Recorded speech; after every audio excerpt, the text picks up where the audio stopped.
জমি কেলেঙ্কারি নিয়ে শ্বেতপত্র প্রকাশের দাবি বিজেপির। শুধু ভাঙড়ের বিএলআরও নয়, জলপাইগুড়ি জেলারও অনেকের বিরুদ্ধে এফআইআর করতে বাধ্য হবে পুলিশ, দাবি শিলিগুড়ির বিধায়কের। শুক্রবার শিলিগুড়ির বিজেপি বিধায়ক তথা বিধানসভার দলীয় chief whip doctor Shankar Ghosh Jalpaiguri জেলার ডাবগ্রাম ফুলবাড়ি সহ ডুয়ার্সের জঙ্গলে সরকারি জমি দখল করে গড়ে ওঠা রিসোর্ট এবং বিনোদন কেন্দ্রগুলোর জমি নিয়ে শ্বেতপত্র প্রকাশের দাবি জানালেন। এদিন এই সংক্রান্ত বিষয়ে অবগত করার জন্য পূর্ব নির্ধারিত সময়ে জলপাইগুড়ি জেলার ভূমি ও ভূমি রাজস্ব আধিকারিক তথা অতিরিক্ত জেলাশাসকের সঙ্গে সাক্ষাৎ করতে আসেন। তবে দীর্ঘ সময় অপেক্ষা করেও অতিরিক্ত জেলাশাসকের দেখা না পেয়ে ফিরে যান। জেলাশাসক কার্যালয়ে দাঁড়িয়ে উপস্থিত সংবাদ মাধ্যমের প্রতিনিধিদের সঙ্গে কথা বলতে গিয়ে তিনি বলেন, তৃণমূল নেতাদের অবৈধ রিসোর্ট ভাঙার নামে আইওয়াস করছে মুখ্যমন্ত্রী মমতা বন্দ্যোপাধ্যায়। তবে আজ যেমন ভাঙড়ের ভূমি ও ভূমি রাজস্ব আধিকারিকের বিরুদ্ধে এফআইআর করেছে পুলিশ, এই জেলার ক্ষেত্রেও সেই কাজ করতে বাধ্য হবে প্রশাসন এবং সময়।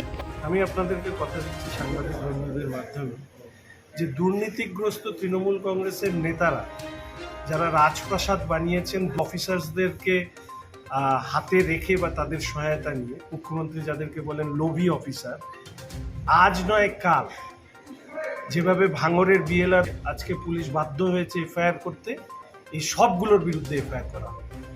নেতা এবং প্রশাসনিক কর্তা ব্যক্তিরা এসেছিলাম দু তিনটে কথা বলতে। এক, যে জলপাইগুড়ি অ্যাডমিনিস্ট্রেশন তারা একটা শ্বেতপত্র প্রকাশ করবে এবং সেই শ্বেতপত্রে বিশেষ করে জঙ্গল, এই যে অঞ্চল নিয়ে টাকিমারি, যে অঞ্চল নিয়ে এত বিতর্ক হচ্ছে, সেখানে কত জমি রয়েছে সরকারের হাতে, সেই জমি দখল কাদের কাছে আছে, এবং সেখানে যে গজিয়ে ওঠা, বিশেষত আমি বলছি যে সাধারণ মানুষ যারা বসবাস করেন তারাও নয়, গজিয়ে ওঠা যে ব্যবসা কেন্দ্রগুলো, সে রিসোর্ট, অন্যান্য ধরনের বিনোদনমূলক ব্যবস্থা হোক, এগুলো কতগুলো সরকারি লাইসেন্স নিয়ে হয়েছে, কতগুলো সরকারি লাইসেন্স বা লিজ ছাড়া হয়েছে, তার প্ল্যান কী করে হয়েছে।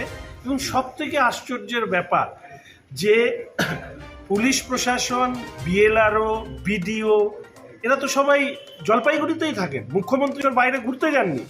তো তাহলে তারা এখানে বসে বসে এগুলোকে দেখেছেন, এবং সব থেকে ভয়ঙ্কর অপরাধ তারা করেছেন যাদের কাছে জমির রেকর্ড আছে, যে জমির রেকর্ডে পরিষ্কারভাবে বলা আছে যে কোনটা সরকারি দখল ভেস্টল্যান্ড হিসাবে আছে, সেই ভেস্টল্যান্ডের উপরে বসে তৃণমূলের নেতারা কোটি কোটি টাকা কামিয়েছেন আর তাকে সহায়তা করেছেন এই অংশের সকল। এরা হচ্ছে সমাজের লজ্জা, এই ধরনের প্রশাসনিক কর্তা ব্যক্তিরা যারা বই টই পড়ে পরীক্ষায় পাস করে তারপরে প্রশাসনের বসে মানে জনগণকে রক্ষা করার সংস্কৃতিকারী তৃণমূলের নেতাদের রক্ষা করবার দায়িত্ব নিয়েছেন। ফলে এদের কারণে এই ঘটনা ঘটছে। আর মুখ্যমন্ত্রী, আমি বলবো যে